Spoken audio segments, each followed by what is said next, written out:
In today's tutorial, I'm going to show you guys how to reset your Google Pixel phone's settings back to factory default.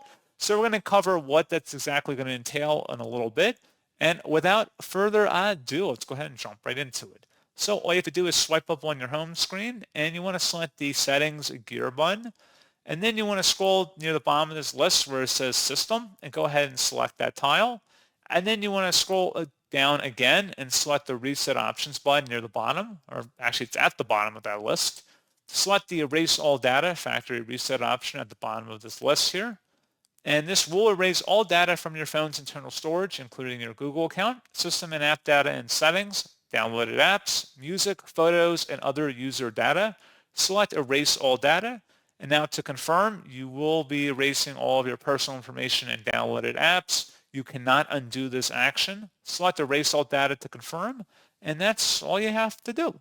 So pretty straightforward process on that, guys. And as always, thank you for watching. I do hope that I was able to help you out, and I do look forward to catching you all in the next tutorial. Goodbye.